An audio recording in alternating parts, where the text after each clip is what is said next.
Discussion था I think small जी चल रहा था ना, स्मॉल जी है ना। तो स्मॉल जी के बारे में भी एक दो पॉइंट में डिस्कस करता हूँ कि आपको मास और वेट में डिफरेंस समझ आएगा। मास और वेट में डिफरेंस समझ आया ना। मास क्या होता है कि प्लेस टू प्लेस वेरी नहीं करता है ना। हाँ, मतलब जैसे यहाँ पर अभी आप अर्थ पर किसी का मास है और अगर हम किसी उसको मून पर भेज देंगे तो मून पर भी उसका मास क्या होगा, सेम होगा। और जो वेट होता है वो प्लेस टू प्लेस चेंज होता रहता है। और वेट का फॉर्मूला होता है W=mg। और वेट की यूनिट क्या होती है, न्यूटन। और मास की यूनिट क्या होती है, kg। तो एक मिनट रिकैप करता हूँ। अगर आपको मास के बारे में देखना है तो मास की जो यूनिट होती है वो होती है सर kg, सही है। और वेट की जो फॉर्मूला होता है वो W क्या होता है सर, mg, है ना। और इसकी जो यूनिट होती है आप बोलेंगे सर इसकी यूनिट होती है न्यूटन। इसकी यूनिट क्या होती है, न्यूटन होती है, न्यूटन। हाँ, तो इसको चेंज कैसे करते हैं। जैसे अगर आपको मास पता है और वो वेट कैलकुलेट करना है, तो जैसे अगर मैं किसी का ये बोलूँ कि एक एग्जांपल ले रहा हूँ कि सपोज किसी पर्सन का ना जो मास है, मैंने बोला सपोज मास किसी का कितना है 10 kg है। किसी का मास कितना 10 kg और मैं पूछूं कि व्हाट इज द वेट, तो सर आपको ना ये पूछना पड़ेगा कि वेट कहाँ पर कैलकुलेट करना है। अभी मैं क्या बोला कि किसी का मास कितना 10 kg है और आपसे पूछा है व्हाट इज द वेट, तो आपको उससे एक क्वेश्चन पूछना पड़ेगा कि वेट कहाँ पर बताना है, अर्थ पर बताना है कि मून पर बताना है या फिर जुपिटर पर बताना है ना, या मार्स पर बताना है, कहाँ पर बताना है। तो सपोज अगर मैं एग्जांपल लूँ कि आपको ना अर्थ पर ही वेट बताना है, तो एक्चुअली वेट का फॉर्मूला था W=mg। तो g की वैल्यू बाय डिफॉल्ट अगर आपको एग्जाम में गिवन है तो उसके अकॉर्डिंग आप सिलेक्ट कर सकते हैं। Otherwise for easy calculation you can take 10, otherwise 9.8 भी ले सकते तब भी चलेगा। इजी कैलकुलेशन के लिए यू कैन टेक 10।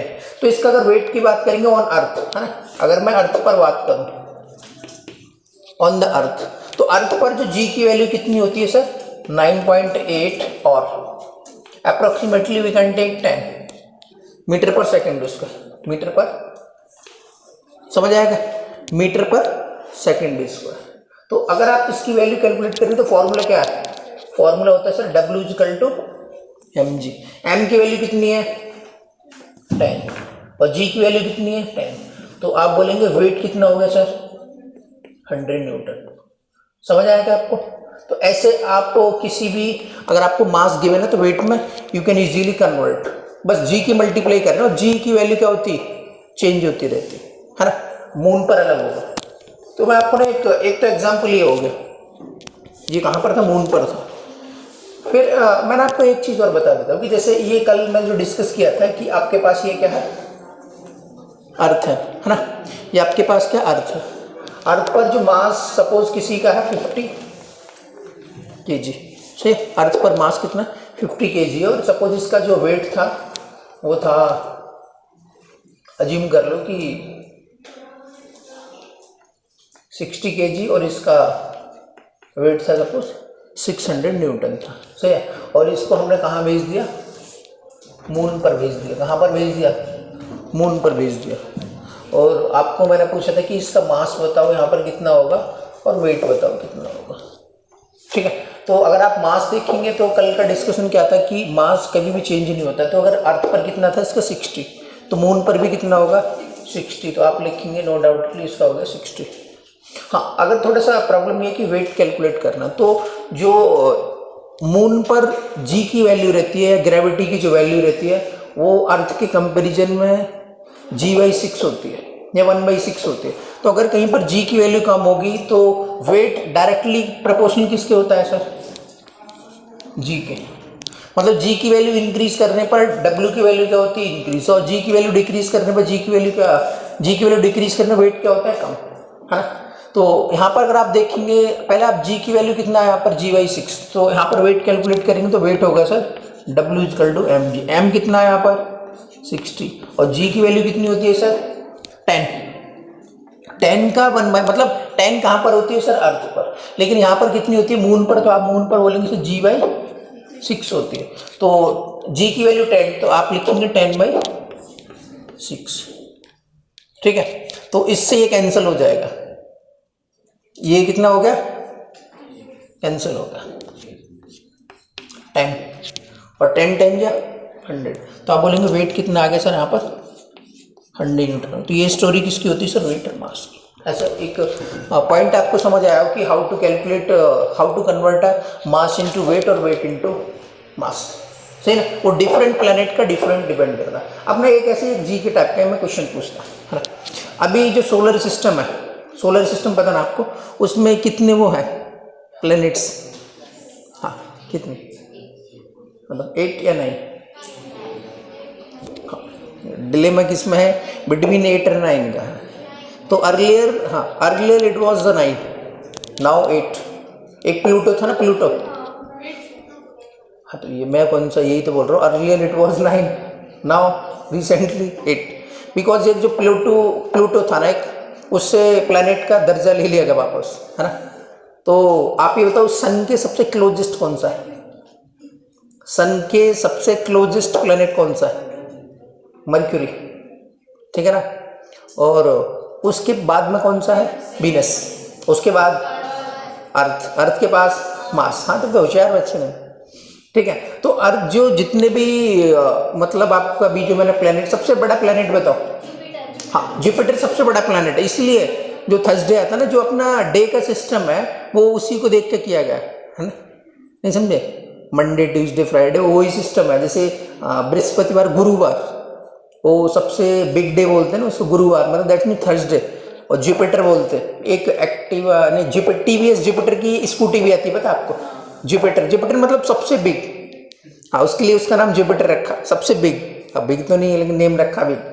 और बिग इन टर्म्स ऑफ क्या है, उसके सबसे ज़्यादा क्या है? सैटेलाइट्स। जो जुपिटर है ना, जुपिटर प्लैनेट है, उसके सबसे ज़्यादा सैटेलाइट्स। तो मोस्टली एग्जाम में क्या है कि मॉर्निंग स्टार और इवनिंग स्टार किस प्लैनेट को बोला जाता है बताओ? या सबसे शाइनिंग प्लैनेट कौन सा है? क्वेश्चन समझ आया ना?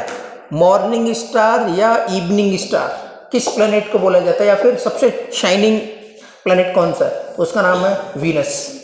लक्स वीनस पता है आपको? साबुन आता है। हाँ लक्स सुना है नहीं? लक्स वीनस पूरा नेम उसका लक्स वीनस रहता है। हाँ वो वीनस उसी से लिया गया, मतलब शाइनिंग, एक बार नहाएंगे तो एकदम चमक जाएंगे आप वो उसी से लिया गया। लक्स वीनस क्या है? एकदम सबसे शाइनिंग है, सबसे ज़्यादा चमकता है, इसलिए उसको मॉर्निंग स्टार या evening star of the planet बोलते हैं। और सबसे ज़्यादा एक ऐसा प्लैनेट का नाम बताओ जो रेड है। रेड प्लैनेट किसको बोलते हैं? मार्स, रेड प्लैनेट बोलते हैं। ठीक है बेटा, तो होशियार। तो ये भी कभी कभी क्वेश्चन आ जाता है कि रेड प्लैनेट कौन सा है, क्योंकि वहाँ पर आयरन का कंटेंट बहुत हाई है ना, आयरन ऑक्साइड बहुत है। तो रेड प्लैनेट किसको बोलते हैं? मार्स को बोलते हैं। ठीक है, हाँ ये तो हो गया इसके बारे में थोड़ा थोड़ा। तो ये कॉपी तो शायद कल का ही होगा ना। अब मैं आपको बताता हूँ कि जी की वैल्यू कैसे कैसे चेंज होती है, कहाँ पर जाने पर कैसे कैसे चेंज होती है। तो देखो जैसे मान लो अर्थ जो जी आपको कैपिटल जी में जब बताया था आपको, है ना, एक ये लिखा था, तो इसका नेम क्या लिखा था मैंने? Universal gravitational constant. हाँ क्या लिखा था नेम मैंने? Universal gravitational constant, universal gravitational constant. और एक मैंने जी लिखा, तो इसका नेम बताओ क्या लिखा, क्या लिखना? Acceleration due to gravity. तो इसके ना बहुत सारे फैक्टर्स रहते हैं कि जो इसकी वैल्यू तो चेंज होती नहीं है, इसकी वैल्यू फिक्स रहती है, लेकिन इसकी वैल्यू ना चेंज होती रहती है। तो सर कौन कौन से पैरामीटर्स हैं, एग्जाम में ये आएगी कौन कौन से पैरामीटर्स हैं तो इसकी वैल्यू चेंज हो सकती है। तो इसके ना मैं एक बार नेम बोल रहा हूँ, आप थोड़ा क्लिक करना माइंड में कि जब आपको एग्जाम में दिखेगा डायरेक्टली सीईटी में ऐसे क्वेश्चन दिखता है कि किसकी मतलब किस पैरामीटर की वजह से स्मॉल जी की वैल्यू चेंज हो सकती है और इसका रिजल्ट क्या होता है। आपने सी में ना कुछ टाइड्स देखे होंगे, समुद्र में जो लहरें, पता है आपको टाइड्स, वो किसकी वजह से आता है पता है? समुद्र में देखा आपने, वाटर एकदम शांत होता है, वाटर नहीं होता ना, काम नहीं होता ना, उसमें एकदम ऐसा चलता रहता है, वो due to the reason of gravity, समझ रहे? ये भी क्वेश्चन आता कि जो in sea some tides are present due to the impact of what, जी की वजह से होता है। तो जी कहाँ किस किस चीज़ पर चेंज होगा, तो मैं एक आपको पॉइंट बताता हूँ, सही है? ये 3-4 पॉइंट है, इसमें से आपको एक एग्जाम में दिख जाएगा पक्का। पॉइंट कौन कौन से पॉइंट है ये? तो अर्थ का शेप पता है ना आपको? अर्थ का शेप है सर ऐसा, इलिप्टिकल है ना, सर्कल तो नहीं है, मतलब बन गया सर्कल, लेकिन इलिप्टिकल है सर, स्पेलिंग ये है ना, इलिप्टिकल। इसमें 4 डायरेक्शन होती है, कौन कौन सी? 4, ठीक है, 4 डायरेक्शन होती है। मतलब ऊपर वाले क्या लिखो? नॉर्थ, इसको साउथ, और इसको ईस्ट वेस्ट, इसको सर उल्टा होता है, उल्टा होता है। नॉर्थ का साउथ, वेस्ट, ईस्ट। ये न्यूज़ पढ़ते हैं ना आप, न्यूज़, वो यही रहता है, कहते हैं ना न्यूज़ देख रहे, न्यूज़ का फुल फॉर्म ही यही रहता है, ठीक है? तो आप अपने कहाँ रहते बताओ, इसमें कहाँ रहते हैं, कहाँ रहते हैं हमने? सांगा। चलो एक बात बताओ, अरे ये तो छोड़ दो, इंडिया कहाँ पर है? 2 हेमिस्फीयर इसमें, अरे सुन लो पहले, हेमिस्फीयर समझते क्या? Earth is also solid sphere, earth क्या है? सॉलिड स्फीयर है। हेमिस्फीयर क्या बोलते हैं? जो स्फीयर के 2 पार्ट को, तो मैंने इधर ड्रॉ कर दिया, ये लोग आपकी जीके का थोड़ा बता दूंगा, मेरे को पता लगा, तो 1-2 पार्ट होगी। अर्थ तो ऐसा ही है ना, तो एक हेमिस्फीयर इसको है, इसका नाम होता है नदर्न हेमिस्फीयर, उसको सदर्न हेमिस्फीयर। तो मेरा क्वेश्चन ये है कि इंडिया किस हेमिस्फीयर में है? क्वेश्चन समझ आया ना? हाँ समझ आया ना? इंडिया किस हेमिस्फीयर में, नदर्न हेमिस्फीयर है, साउदर्न हेमिस्फीयर? हाँ तुम्हारा दोनों में, ठीक है। गर्ल्स में बताओ, गर्ल्स इंटेलिजेंट होती है इसलिए। अच्छा, मतलब दोनों में पॉइंट ही आपका। कोई ऐसा बताओ कि जिसको ये लग रहा है नदर्न हेमिस्फीयर में, कोई ये बोल रहा हो कि सदर्न हेमिस्फीयर में, ऐसा कोई बोल रहा है? हाँ, और नहीं कोई? हाँ हाँ, मैं आंसर बताता है, यू आर एब्सोल्युटली रॉन्ग, सही है? हाँ, तो अपनी ज्योग्राफी थोड़ा तो पता होना चाहिए ना, इंडिया किस उसमें है? 2 हेमिस्फीयर होते हैं, तो इंडिया जो लाइज करता है, अरे सुन लो, हंसो मत, एक तो गलत बता रहे हो, ऊपर से हंसना, गलत बता के हंसना, वो तो क्या बोलते हैं उसको, स्टूपिड एंड इडियोटिक आंसर। गलत करके हंसना है तो वही वाली बात, उसी की बात होती है ना, उसको फर्क नहीं पड़ता। तो इंडिया नदर्न हेमिस्फीयर में लाइज करता, किसमें? नदर्न हेमिस्फीयर में लाइज करता, किसमें लाइज करता? नदर्न हेमिस्फीयर में लाइज करता। दैट मीन्स इंडिया ना इसमें होगा, समझ आएगा? इंडिया ऊपर, और ये जो लाइन है ना एकदम एग्जैक्टली, उसको बोलते हैं इक्वेटर। अर्थ की जो एकदम एग्जैक्टली मिडिल का पार्ट है उसको बोलते हैं इक्वेटर। क्या बोलते हैं उसको? इक्वेटर बोलते हैं। हाँ, इसको क्या बोलते हैं सर? तो मैंने इसका नाम लिख दिया इक्वेटर। ये क्या है? इक्वेटर वाली लाइन है, तो इंडिया का यहाँ पर होगा, है ना? अब इंडिया भी एशिया में पार्ट है, इंडिया एशिया में है ना, तो कितने कंटिनेंट है सर? 7 कंटिनेंट का तो नेम पता ही होगा सबको, है कौन कौन सा?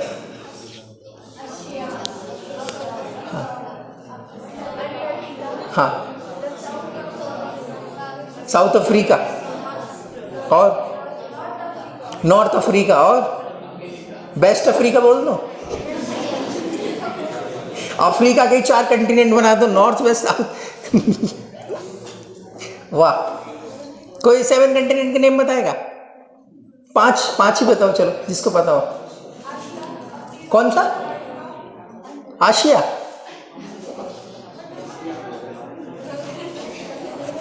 अरे मस्त बात कर देगा बात। अरे कुछ तो दो, चलो जितना आपको पता उतना बताओ। हाँ, जितने आपको नहीं। हाँ, अरे एशिया, हाँ, अंटार्कटिका, हाँ, आशिया, ठीक है। ये फिर और कुछ बोलेंगे, ये आशिक बोलेंगे फिर। हाँ, 2 अफ्रीका, हाँ, अंटार्कटिका 4, यूरोप 5। हाँ वेरी गुड, हाँ दो पेंडिंग हो गए, एक नॉर्थ अमेरिका और एक साउथ अमेरिका, बस ओवर। सही बोला इन्होंने। एक सुन लो पहले, है ना, इतना तो पता होना चाहिए। एशिया, एशिया बोलते हम तो, एशिया बोलते। हाँ जो आपका मन करे कुछ बोल दो, है मैं तो एशिया बोलता हूँ।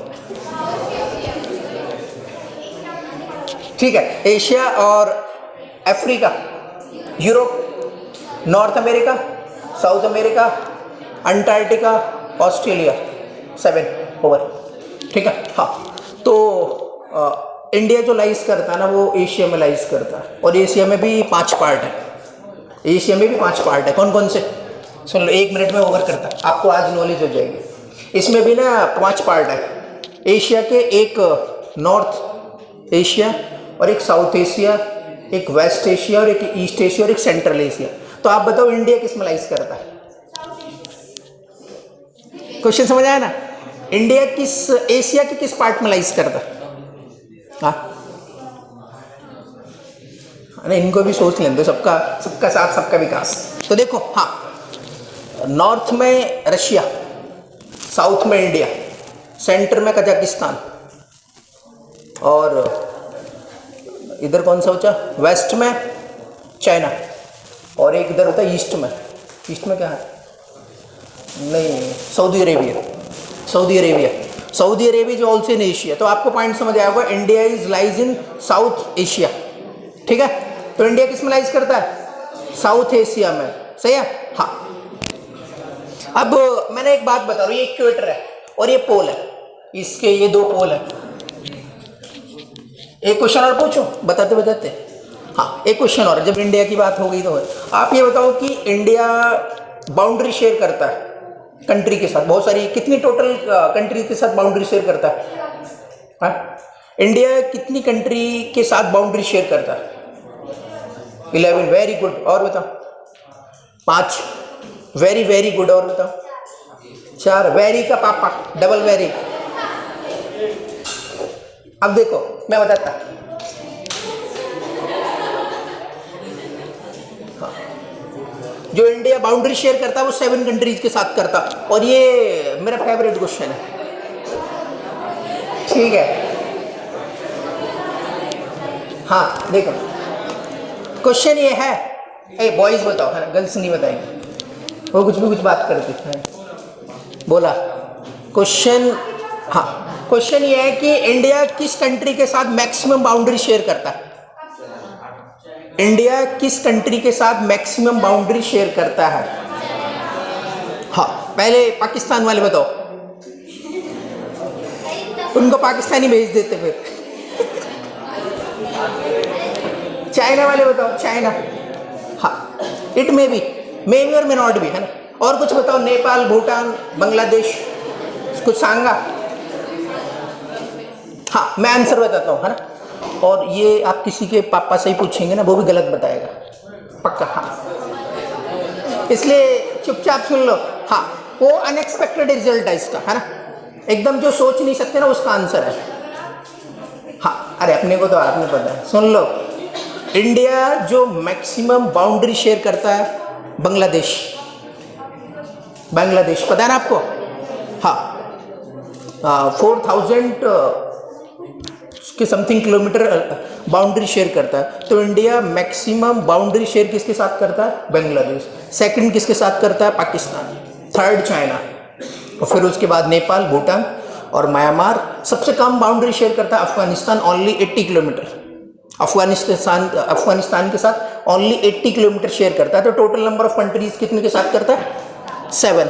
सबसे ज़्यादा किसके साथ शेयर करता है? बांग्लादेश। और लोग उसकी बात नहीं करते, सबसे ज़्यादा पाकिस्तान की बात, क्योंकि अटैक उधर से ही होता है। ठीक है, हाँ तो 1 लाख रुपए का क्वेश्चन था ये, लेकिन आंसर बताया नहीं ना तुमने। देखो तो अब आपको ये बताना है कि ये इक्वेटर और ये पोल है ना, इक्वेटर पोल है। तो अगर अर्थ की रेडियस बताओ, अर्थ की रेडियस कितनी होती है? अर्थ की रेडियस बताओ। हाँ इंग्लिश में बोला तो आप बोलेंगे जो रेडियस है ना, ये रेडियस होती है। तो अर्थ की जो रेडियस होती है वो होती है सर अप्रोक्सीमेटली, फॉर कैलकुलेशन क्या आपकी, वैसे तो 6374 रहती है, लेकिन अगर आप इसको ले सकते हैं R equal to 6400 kilometre, 6400 kilometre होती है, सही है। हाँ तो मुगली आजम इधर सुन लो, मस्त बात कर रहे हैं, इतना अच्छा क्वेश्चन बताया तुमको। सुन लो, ये रेडियस इसकी है ना, ये रेडियस है। तो अगर आप यहाँ पर देखेंगे तो रेडियस क्या बताओ, कम हो रही है ज़्यादा हो रही है बताओ, यहाँ पर थोड़ी सी कम है। अगर आप ये वाला रीजन देखेंगे तो रेडियस क्या है यहाँ पर और कम, और यहाँ पर देखेंगे तो रेडियस क्या है सर, ऊपर क्या है पोल, ऊपर क्या है पोल। तो आपसे अगर ये पूछा जाए कि रेडियस मैक्सिमम किस प्लेस पर होती है, तो आप बोलेंगे जो रेडियस मैक्सिमम होती है इस पॉइंट से इस पॉइंट पर ना, इक्वेटर पर रेडियस मैक्सिमम होती है। और जैसे जैसे आप इक्वेटर से कहाँ पर जाते हैं, पोल पर, तो रेडियस ना श्रिंक होती चली जाती है। आपसे ये पूछा जाए कि कितने का गैप होता है, कि यहाँ पर रेडियस, यहाँ पर आपको फ्लैट दिख रही है, यहाँ पर बल्ब दिख रही है ना, तो यहाँ पर रेडियस 6400 किलोमीटर होती है, और ऊपर रेडियस पता है कितनी होती है। तो पोल और इक्वेटर के बीच में जो रेडियस का डिफरेंस होता है वो होता है 21 किलोमीटर, कम होती है कहाँ पर, यहाँ पर कुछ जो रेडियस है ना और यहाँ पर है वो 21 किलोमीटर का गैप होता है। तो और अब आपको एक पॉइंट समझ आया कि पॉइंट ये हुआ इतने देर के डिस्कशन के बाद कि पोल पर रेडियस कम होती है और इक्वेटर पर रेडियस क्या होती है, ज़्यादा होती है, और उन दोनों का जो गैप होता है वो कितना होता है, 21 किलोमीटर का गैप होता है। ठीक है सर, अब मैंने आपको इसका इंपैक्ट बताता हूँ कि इसका इंपैक्ट क्या पड़ता है, कि रेडियस कम या ज़्यादा होने से जी की वैल्यू पर क्या फर्क पड़ता है। तो जी का एक्चुअली आपने एक फॉर्मूला पढ़ा होगा, जब न्यूटन ने फोर्स कैलकुलेट करने के लिए बताया, तो न्यूटन के फोर्स का फॉर्मूला क्या था बताओ। तो आप लिखेंगे F इजिकल टू, न्यूटन के फोर्स का फॉर्मूला क्या था, तो आप लिखेंगे F equal to G m1 m2 upon r square. ठीक है, और अगर मैं दोनों को मास सेम ले लूँ तो ये हो गया सर m इंटू एम, ऐसे भी लिख सकते, दोनों का सेम ले लिया। ये मान लो इक्वेशन नंबर 1। ठीक है, ये Newton's from Newton's law of gravitation से आया। अब उसके बाद ना आपने एक न्यूटन्स लॉ ऑफ मोशन में भी मैंने एक फॉर्मूला पढ़ा था, F equal to M A या फिर एम जी, और F equal to M A सुना है ना आपने।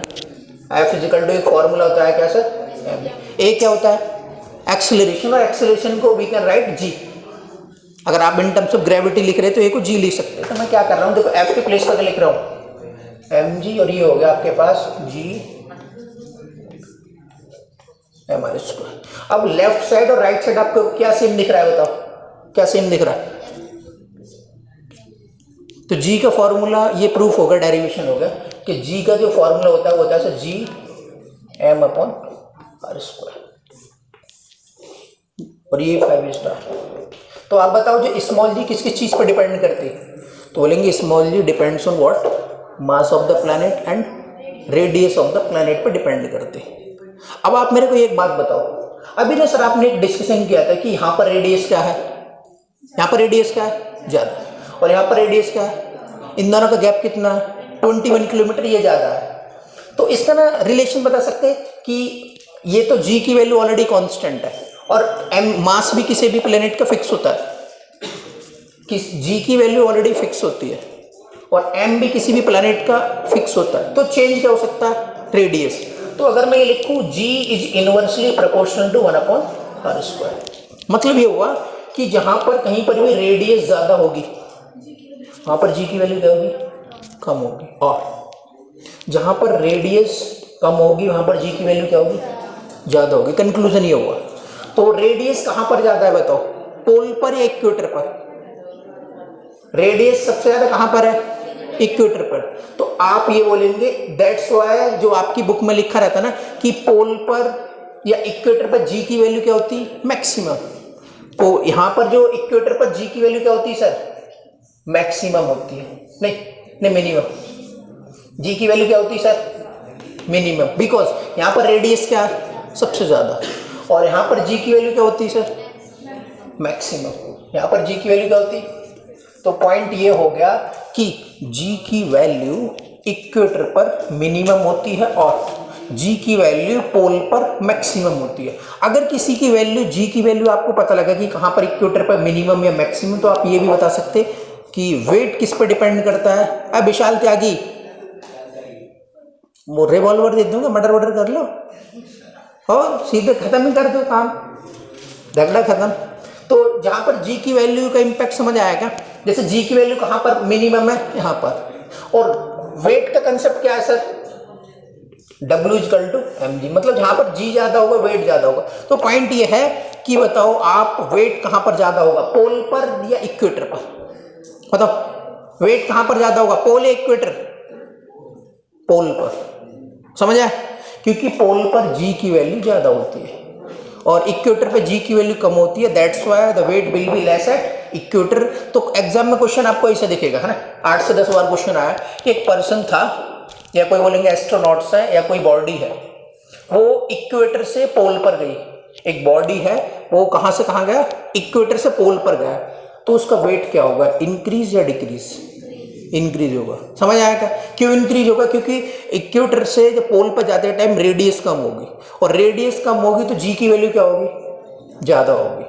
हाँ, इसका उल्टा भी आप लिख सकते हैं कि अगर कोई पर्सन पोल से इक्वेटर पर आया तो उसका मास और वेट क्या होगा, तो आप बोलेंगे सर मास सेम रहेगा और वेट क्या होगा, डिक्रीज हो जाएगा। सर कितना होगा, तो हम कैलकुलेट कर लेते कि क्यों डिक्रीज होगा, क्योंकि इक्वेटर पर उसकी रेडियस कम होती है, सॉरी ज्यादा होती है, और रेडियस ज्यादा होने से जी की वैल्यू कम होती है, और जी की वैल्यू कम होगी तो वेट भी कम होगा। तो ये आपको एक सिनेरियो समझ आएगा। और जो अर्थ का रोटेशन होता है, अर्थ का रोटेशन होता है उसका डायरेक्शन पता है आपको, वो डायरेक्शन होता है हमेशा वेस्ट टू ईस्ट।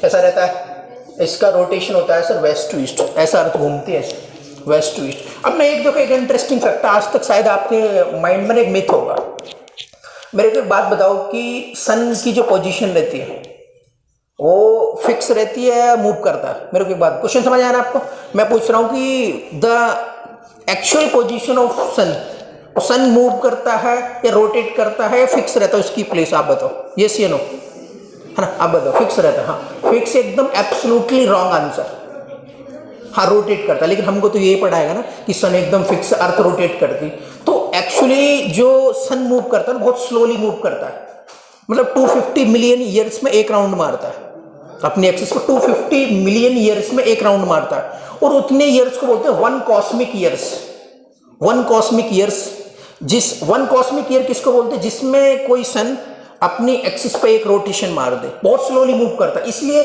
हम अगर उसके रिस्पेक्ट में, अर्थ के रिस्पेक्ट में देखेंगे सन को, तो पूरी दुनिया की या जितने भी लोग पढ़ते हैं या पढ़ाते हैं क्या बोलते हैं कि अर्थ का जो पोजीशन है वो फिक्स है, लेकिन अर्थ की पोजीशन फिक्स नहीं है। मैं क्या बोला, अर्थ रोटेट करता है 250 मिलियन ईयर्स में एक राउंड मारता है वो, हाँ सन, उसको बोलते हैं, उसी की जो कंप्लीशन होता है ना एक राउंड मारने को, उसको बोलते हैं वन कॉस्मिक ईयर। तो आपको पॉइंट समझ आएगा, sun is also moving in nature, but उसका जो रोटेशन का टाइम है पीरियड है बहुत है, 250 million years, and this term is called as cosmic year, सही है। और सन के अंदर जो टेम्परेचर बहुत हाई है, अप्रोक्सीमेटली 6000 है ना केल्विन के, और उसमें मैक्सिमम जो सन बना हुआ है वो किसका, हाइड्रोजन का है।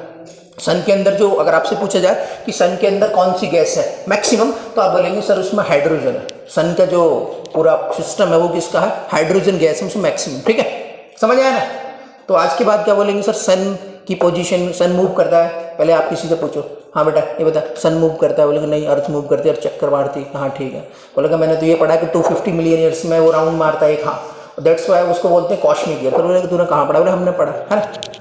तो आपको ये कॉपी करना, ये डायग्राम आपको कॉपी करना था, कौन सा, ये वाला डायग्राम कॉपी करना। तो आई थिंक आज आपको बहुत मस्त नॉलेज मिली होगी, है ना, हाँ नहीं मिली, ये कॉपी कर लो, और वो उधर का कॉपी करना आपको, जी का फॉर्मूला Gm/r², दोनों ही फॉर्मूले कॉपी करना आपको, सही है। हाँ क्या नाम था, आशिया, आशिया याद रखूंगा, आशिया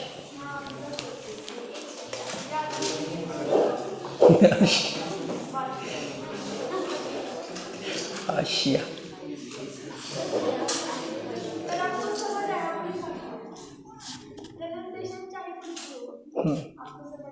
नहीं मेरे को समझने की जरूरत है, मेरे को कौन समझ सकता है जो मेरे से ज्यादा नॉलेज रखता है। नहीं pronunciation depends on geographical distribution, ऐसा नहीं, प्रोनाउंसिएशन का कुछ भी नहीं होता, बस आपको कंसेप्ट स्ट्रॉन्ग होना चाहिए। अगर आप साउथ में जाएंगे तो एच के एच बोलते, बताया ना मैंने आपको, ऐसे थोड़ी है। हाँ कॉपी कर लो ये दोनों पॉइंट, उसका कोई फर्क नहीं पड़ता।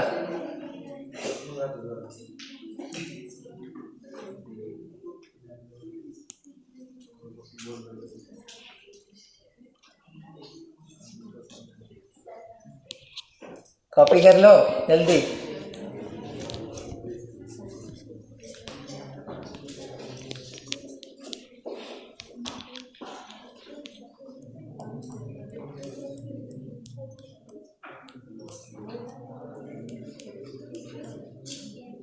फिर एक क्वेश्चन और रहेगा तुमको, है ना, गूगल नहीं मारने का। इंडिया में टोटल नंबर ऑफ स्टेट्स और यूनियन टेरिटरी कितनी बताओ? टोटल स्टेट इंडिया में और यूनियन टेरिटरी कितनी? हाँ, नहीं कोई एक बताएगा, है ना, एक एक करके बताएंगे तो सुनूंगा मैं। हाँ ठीक है, एब्सोल्युटली नहीं, कुछ नहीं, आगे कुछ नहीं बोलो। ठीक, हाँ बताओ। ए गूगल नहीं मारने का, गूगल नहीं मारने का, ऐसे ही बताओ। टोटल स्टेट्स कितने इंडिया में है, किसी को पता? 29। ठीक है, और यूनियन टेरिटरी पता है आपको? 2। ठीक है, अभी देखिए गर्ल्स में कुछ आवा बताओ कुछ तुम अपना, क्या बोलते अपने पॉइंट को रखो। क्या नाम तुम्हारा? प्रार्थना, बताइए कुछ। 7 और स्टेट 26, 27 कर लो, 29। अरे तुम 12th में ही हो, मेरे को तो डाउट आ रहा है आज। हाँ भाई डॉक्टर बताओ कुछ तुम जो तुमको लग रहा हो। 28 और यूनियन टेरिटरी 6। और किसी को पता है क्या? किसी को पता है? हाँ? ये तो गजब बात हो गई है। आपको ये तो पता होगा, आप कहाँ रहते? महाराष्ट्र में रहते, ये तो पता होगा ना आपको। ये तो पता है महाराष्ट्र में रहते आप, इसमें भी डाउट है? हाँ तो हाँ सर्च मार देती हूँ तेरे। वाह मेरे इतने को क्लिक करता, बहुत अच्छा। हाँ लेकिन वो राइट आंसर हो है जो आपने बताया, अभी राइट है जो बताया। हाँ हाँ अच्छा तुम एक्चुअली पहले 29 स्टेट थे, पहले 29 स्टेट थे और 7 यूनियन टेरिटरी थी, है ना? कितने थे? 29 स्टेट थे और 7 यूनियन टेरिटरी थी। अभी जब एक बिल आया तो जम्मू कश्मीर को यूनियन टेरिटरी बना दिया, स्टेट हटा के। जम्मू कश्मीर पहले स्टेट था, अब इसको यूनियन टेरिटरी है, तो एक इसमें से कम कर दो, ये कितना होता है? 28, इसमें बढ़ा दो तो ये होगा 28 × 8। Right now 28 state and 8 union territory. और आपसे पूछा था कि कौन सा यूनियन टेरिटरी नया बना है, तो जम्मू कश्मीर, है ना? इससे पहले ये था 29 स्टेट और 7 यूनियन टेरिटरी। ठीक है, यूनियन टेरिटरी एक सिटी होती है, एक्चुअली सिटी को स्टेट का दर्जा मिला हुआ होता है, समझना। जैसे दिल्ली है, दिल्ली एक सिटी है लेकिन उसको स्टेट का वो है ऑनरशिप नहीं। जैसे आपका मुंबई एक सिटी है, उसको अलग से स्टेट बना दिया, ऐसा ही चंडीगढ़ है ना? अंडमान एंड निकोबार है, दादरा नगर हवेली, पता ना आपको? हाँ ये कॉपी कर लिया, एक नोट करके पॉइंट लिखो। अंडमान एंड निकोबार है, हाँ अंडमान अलग है, निकोबार अलग है। तो जब अंडमान और निकोबार के बीच में एक चैनल है, उसका नाम है 80 डिग्री, 80 डिग्री चैनल बोलते हैं उसको। लिखो एक नोट करके पॉइंट। द रेडियस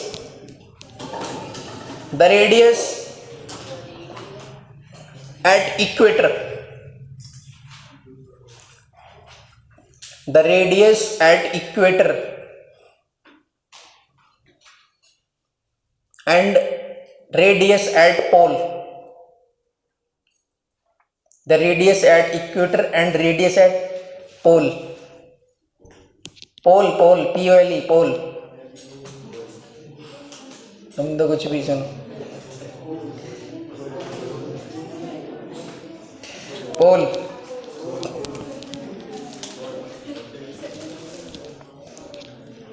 क्या बोला मैं? The radius of equator and pole is different, ठीक है? हाँ is different by 21 kilometre, different by 21 kilometre, 21 kilometre, एक 21 किलोमीटर का गैप है ना? हाँ फिर उसके बाद लिखना full stop. Maximum at equator, maximum at equator maximum at equator, maximum at equator, ठीक है। Minimum at pole, maximum at equator, minimum at pole, ठीक है। हाँ, minimum at pole. Next point से लिखो, due to the reason of more radius,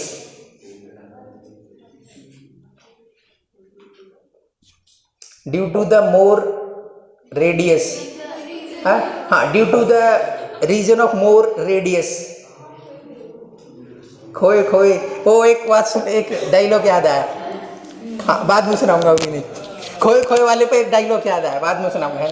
लिखो, due to more radius at the equator, due to the more radius at the equator, the value of small g, है ना, small g लिखना आपको, the value of g, the value of ji will be less, will be less. एक minute, मेरे को भी खुद repeat नहीं कर सकता, पता नहीं। The value of ji will be less and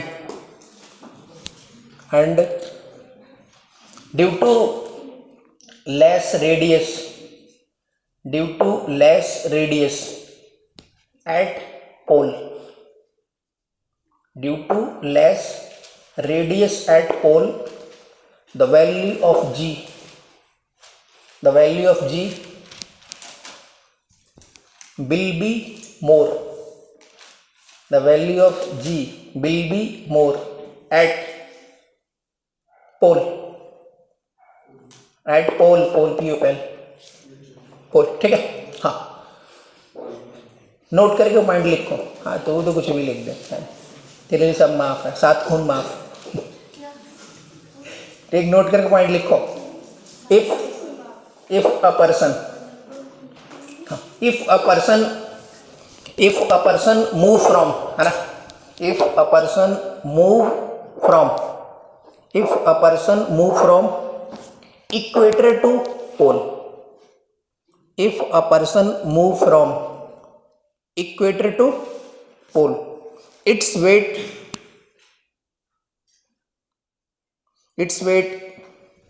बताओ, इंक्रीज या डिक्रीज, क्या लिखूं? हाँ, its weight increases, its weight increases while while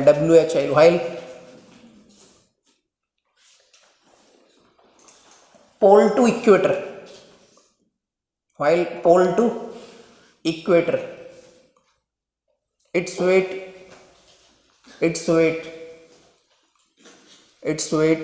decreases, its weight decreases over, decreases over। तो अगर आपसे ये पूछा जाए कि कोई पर्सन इक्वेटर से पोल पर गया तो उसका वेट इंक्रीज होता है, और हाँ उसमें एक पॉइंट और लिख दो, एक कॉमा लगाकर, मास रिमेन्स कांस्टेंट, हाँ ऐसे लिख दो, मास रिमेन्स कांस्टेंट, हाँ mass remains constant, mass remains constant, mass remains constant at equator comma pole, दोनों पे सेम रहता है, at equator comma pole, सही है, इक्वेटर कॉमा पोल, ओवर। उसके बाद आपको ये कॉपी कर, ऑलरेडी कॉपी ना शायद ये, है ना, कॉपी कर ले। उसके बाद में आपको कुछ एक हेडिंग लिखना, इफेक्ट ऑफ पैरामीटर्स, हेडिंग लिखना आपको, effect of parameters on g, effect of parameters on g. G कौन सा? Small g. अभी जो पूरी बात होगी ना वो स्मॉल जी की बात होने वाली है ना, कैपिटल जी का कोई रोल नहीं है। तो आप लिखेंगे इफेक्ट ऑफ पैरामीटर्स ऑफ जी। जी को कौन कौन इफेक्ट कर सकता है से? हाँ,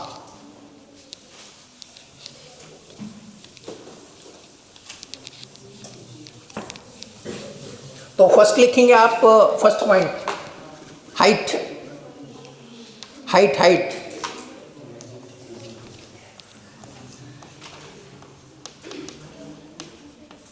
हाइट, है ना, दैट मीन्स एच, ठीक है। हाँ, तो इसको हटाता मैं,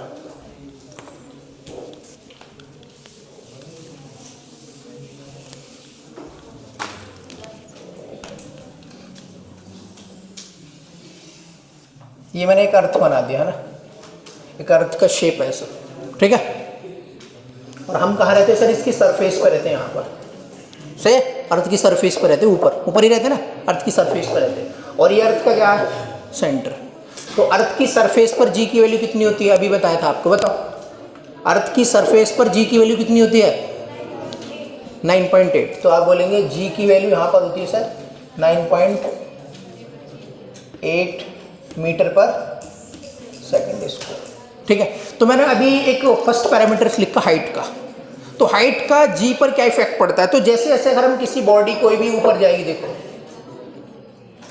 एक पर्सन मान लो यहाँ पर था, वो कहाँ पर पहुँच गया, ऊपर पहुँच गया, कुछ हाइट पर, एच हाइट पर पहुँच गया मान लो, एच हाइट कुछ भी हो सकती है, तो जी की वैल्यू क्या होगी, कम होती है। हम क्या बोलेंगे कि अर्थ से जब हम कितनी भी हाइट पर जाएंगे, ऊपर किसी भी हाइट पर जाएंगे, मतलब 100 किलोमीटर, 200 किलोमीटर, 500 किलोमीटर, 1000 किलोमीटर, तो जी की वैल्यू हमेशा क्या होती है, कम होती है। अर्थ के ऊपर जाने पर जी की वैल्यू हमेशा क्या होती है, कम होती है। तो मैं लिखूंगा यहाँ पर जी की वैल्यू क्या होगी सर, डिक्रीज होती है कुछ हाइट ऊपर जाने से। और अगर मैं अर्थ में, ये आप अर्थ पे थे ऑलरेडी है ना, अर्थ में थे और अर्थ में आपने कुछ डिप कर दिया, डिप मतलब एक गड्ढा कर दिया कई किलोमीटर, वो हो सकता है आपने 100 किलोमीटर का कर दिया या फिर 200 किलोमीटर, कितनी का भी कर दिया, तो आपने मान लो कि कुछ डी डेप्थ का डेप्थ कर दिया, गड्ढा कर दिया। तो इस केस में भी मान लो यहाँ पर आप आ गए अभी है ना, यहाँ पर आप आ गए, तो इस केस में भी जो जी की वैल्यू ना होती है ना, वो क्या होती है, कम होती है। और आप डिप करते करते ना एकदम अर्थ के सेंटर पे पहुंच गए, अर्थ के एक सेंटर होता है ना, आप डिप करते करते अर्थ के सेंटर पे, एग्जैक्टली सेंटर पे पहुंच गए, तो वहां पर जी की वैल्यू जो रहती है ना अर्थ के सेंटर पर, वो 0 रहती है। तो अगर मैं लिखूं यहाँ पर जो सेंटर पर जो जी की वैल्यू रहती है, क्या रहती है, 0 रहती है। समझ आएगा। तो पॉइंट ये हुआ कि अगर आपके पास, आप अर्थ पर हो, अर्थ से कुछ हाइट ऊपर जाने पर जी की वैल्यू क्या होती, कम होती। और हम अगर सपोज अर्थ में कुछ डिप कर दिया कुछ किलोमीटर का, तो डिप करने के बाद भी जो जी की वैल्यू क्या होती है, in both the cases whenever we are moving from towards the sky और towards the centre of the earth, दोनों ही केस में the value of g decreases, while at the centre of the earth the value of ji will be 0।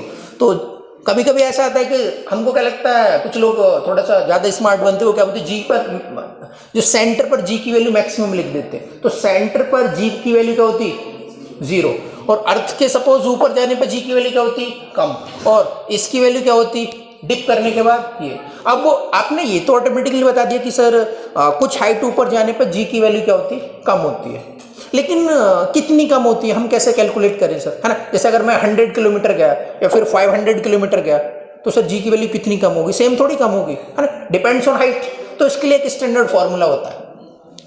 तो आप बोलेंगे height increase करने पर जी की वैल्यू क्या होती है, कम होती है। शॉर्टकट अगर मैं इसका फॉर्मूला लिखूँ तो जो जी डैश इक्वल टू होता है G1 minus 2H upon R। H क्या है सर, हाइट। तो आपको ये फॉर्मूला पता होना चाहिए, ऑलरेडी एग्जाम में आ चुका है ना। G की value G dash equal to G1 minus 2H upon R। H क्या आपको एग्जाम में दिया होगा, इतनी हाइट पर गए, G की न्यू G बताओ, और R आपको ऑटोमेटिकली कितना लेना, 6400 लेना है, 2 का मल्टीप्लाई करना, इससे डिवाइड कर देना, आपको ये आ जाएगा। और एक दूसरा इफेक्ट होता है ना डेप्थ का, किसका सर, डेप्थ का इफेक्ट। डेप्थ तो किससे डिनोट करते हैं, डी। तो डेप्थ बढ़ने पर भी क्या होता है, जी की वैल्यू क्या होती है, कम होती है। सर इसके लिए फॉर्मूला, तो इसके लिए फॉर्मूला होता है g dash equal to G1 minus d upon r. तो बस ये 2 फॉर्मूले आपको कॉपी, पहले आपको वो डायग्राम कॉपी करना, उसके बाद ये दोनों फॉर्मूले लिखना। आपने हेडिंग लिखा हुआ effect of parameters on g, small g, उसके बाद ये कॉपी करना, और ये वेरी वेरी इंपॉर्टेंट फॉर्मूला है, ये और ये सही है, हाँ कॉपी करा।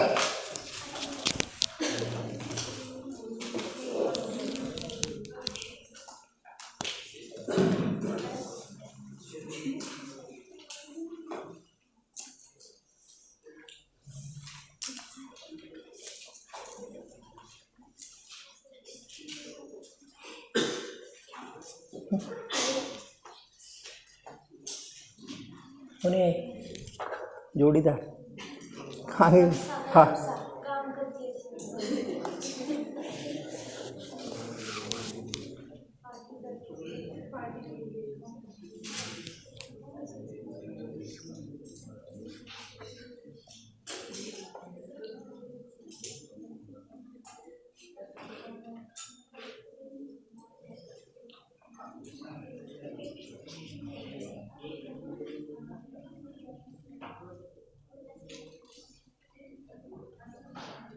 क्या बना रही है तुम?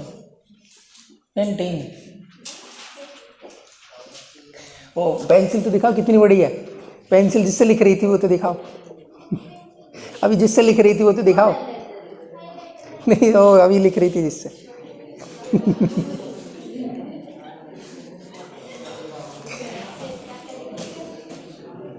बड़ी सी पेंसिल ले लो एक। पूरा पैसा वसूल। हाँ ये कॉपी कर लो।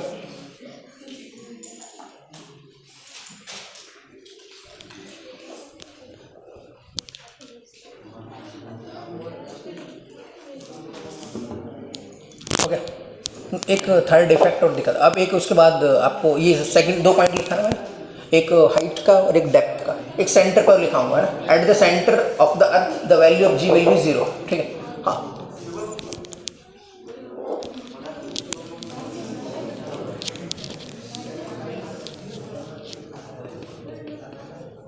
एट द सेंटर ऑफ अर्थ,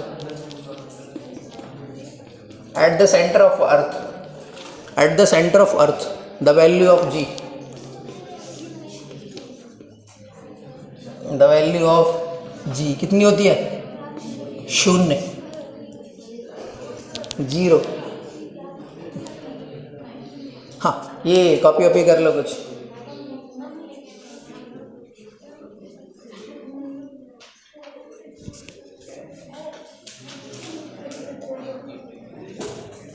लिखो।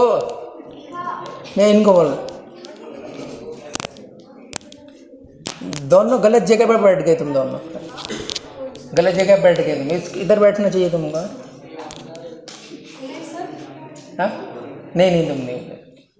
कॉपी कर लो जल्दी, इसको रेस करता फिर मैं।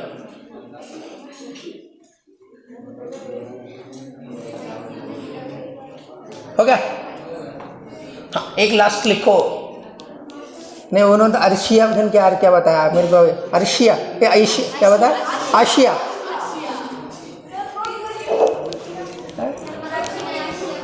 Asia copied.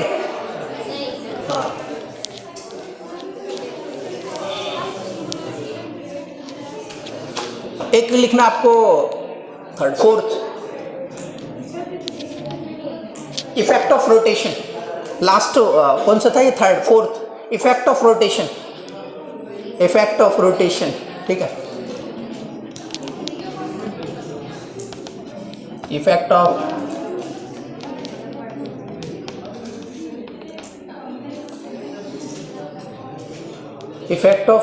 Rotation, effect of rotation. Rotation का क्या इफेक्ट होता है? अगर रोटेशन की स्पीड कम होती है ना, जैसे अर्थ अभी रोटेट कर रही हो, अगर उसकी स्पीड कम होगी तो जी की वैल्यू बढ़ जाती है।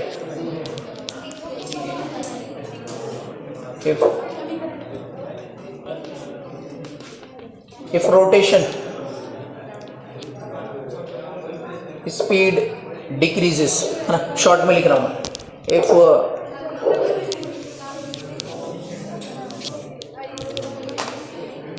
इफ रोटेशन स्पीड क्या है? डिक्रीजेस, तो जी की वैल्यू क्या होती? इंक्रीजेस। देन क्या होगा? वेट क्या होता?